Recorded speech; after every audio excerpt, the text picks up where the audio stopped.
Do you always find yourself grasping for more time? Do you feel stress daily? Here are 4 life hacks that will make your life easier and will give you more time. Calendar blocking. Calendar blocking gives you a bird's eye view for the upcoming week or month. Instead of overworking yourself, can restrict your working hours to a desired amount.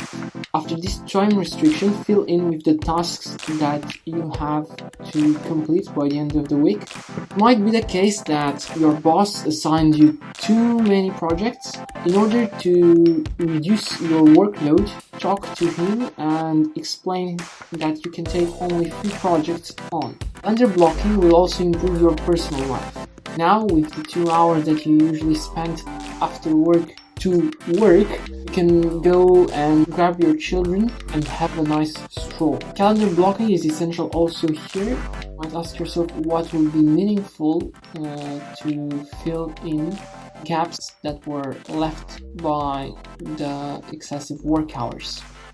The last important aspect of practicing calendar blocking is doing a monthly review. This monthly review is an 80-20 analysis. You will take 20% of the activities that gave you 80% of your results at work, and you will focus on them.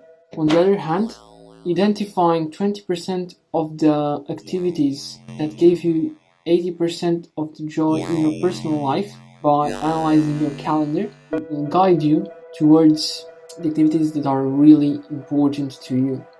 This way, you can use the retrospective analysis of the calendar to create experiences that bring joy or that advance your career. Another life hack is learning to say no. Being in touch with yourself in order to refuse opportunities that may arise throughout the day is an important skill to save time, energy, and attention.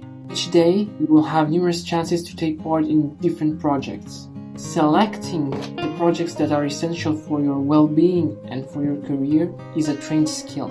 Firstly, if you find it difficult to disappoint people, acquaint yourself with the feeling of rejecting a project. You can use 2 techniques.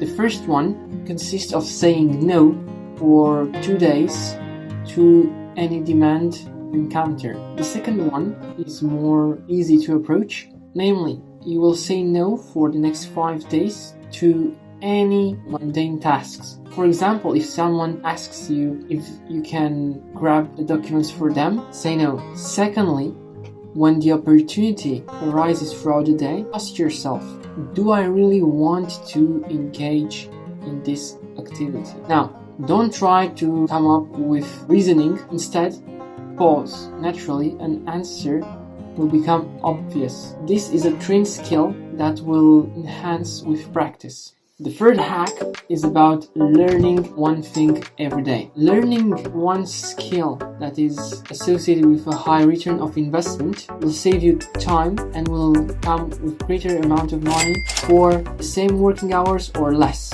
For instance, developing a skill in programming has a low return value due to the fact that there are a lot of programmers out there. However, specializing yourself in big data analysis will make you more valuable to the market. Which skills are actually best to develop? You should look in the market that you are in for skills that are in high demand but in low supply. Let's take the example of architecture. If an architect specializes in skyscraper design, then he will charge much more for one such project. The reasoning behind it is because skill set of designing such constructions are in low supply on the market. The last hack is represented by delegating. Delegating will save you time and energy by allocating tasks that you must complete but do not prefer. As a starting point, we can delegate household chores. For example,